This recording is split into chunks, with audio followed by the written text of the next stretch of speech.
hano kuri telefone ndi kumwe n'imena mu bahanzi ikirenga kibaruta bose, Cecile Kayirebwa. Murakaza neza ku Ijwi ry'Amerika. Murakoze namwe. Mwakiriye mute urupfu rwa Kizito Mihigo, umwana wagiye abagera mu ntambwe abakurikiza mu guhanga no mu nganzo?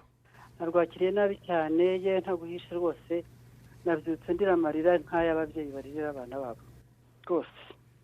Nababaye. Umusore ungana kuriya kugira ngo yiyambure ubuzima, birumvikana ko yari mu bwihebe burenze urugero. Teye agahinda cyane. None se nk'umuhanzi, nk'umuririmbyi, nk'umwana wagiye agira ikirenge cye mu cyanyu akajya mu nganzo abitegereza, nk'uko mubivuga, kuba atakiriho murabyumva mute?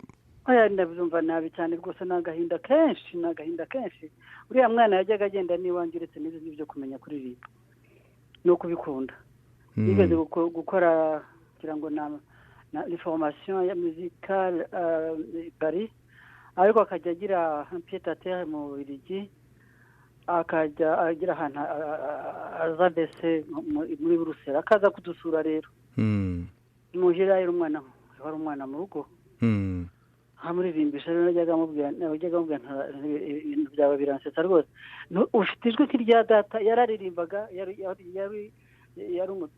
chef wa chorale hano i Kigali kuva kera cyane, nawe akiri umusore. Natwe turi abana batoya. Ijwi couleur de sa voix, ndabivuga mu Gifaransa kuko mu Kinyarwanda biraruhije kubivuga, ariko ijwi rye, ibyo bita couleur cyangwa timbre, neza no kurangurura ahantu hose, ari no mu kirezi, ari no muri sale, ukabona ko adanakeneye na mikoro. Rero abo ba papa we ntibari bakeneye, bafite mikoro. Buriya muri za kiliziya habamo acoustic nziza cyane.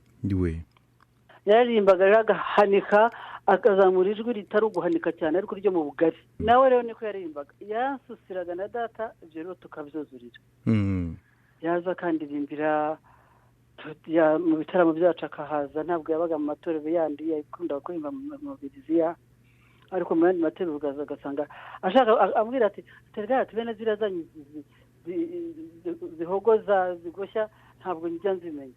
Ati buriya mfite information mbese iyi classique y'aba Gregorien, y'abapadiri n'ibirati n'iki, ko nayize no mu seminari je pense. Yeze mu seminari. Ko disi rwose rero igihe ubu ndababaye cyane koko ndababaye rwose. Ubwihebe butuma umwana w'umusore w'imyaka 38 harangana na bucura bwanjye. Ubwihebe butuma yiha, sinzi cyane nuko yahuye, niba yahuje umugozi, niba yahuje igiti cyose. Ibyo ari byo byose yabitekereje asanga ntacyo ashaka gukora mu buzima, buramunaniye, mbese buramunaniye. Urumva na abdication y'ubwihebe burenze urugero. Mukanya avugaga izo ndirimbo yakuririmbiraga nawe akakureberaho akavuga ati izo sinazishobora, ariko se ni nk'indirimbo zihe uzamwibukiraho uvuga uti hano iyi ndirimbo kuko nanjye iyo nyumvise inyibutsa Kizito? Yewe we ko ari nyinshi burazivamura nk'imwe gusa. Njyanye mu bindi rero nuko ntaherukaga, nuko mwumva kubera ayo magereza n'ibindi byose yagiyemo. Inuma ndayizi. Yes, inuma rwose, inuma yaramaritse nayo ikundaga cyane.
Cecile Kayirebwa ndabashimiye cyane ku bw'aka kanya muhaye ijwi rya Amerika mwibuka Kizito Mihigo. Sinzi niba hari akandi kantu mwifuza kongeraho.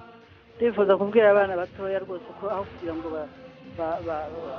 bihebe bajye bihebe byo kwiyica, bajye bamenya ko ibintu nta byeragutse iteka habuza n'ibintu by'ibigeragezo byo mu buzima bw'umuntu, bajye bese imbaraga zo gushaka ikintu bakora cyiza bakunda, aba aricyo kibaha imbaraga zo gukomeza kugira, baba bafite abavandimwe, baba bafite ababyeyi, kuko babanza banibaze abantu bagiye kugira agahinda katazashira. Kandi rero n'ubwo buzima Imana yabahaye nta mpamvu yo kwiyamura, nashaka imbaraga zo kuzogumya kubaho, ashaka ibyiza byo gukora. Kandi nta mwana nifuriza kugira agahinda kagezaho ko kugira ngo yiyahure byose. Murakoze cyane Cecile Kayirebwa, ndabashimiye cyane.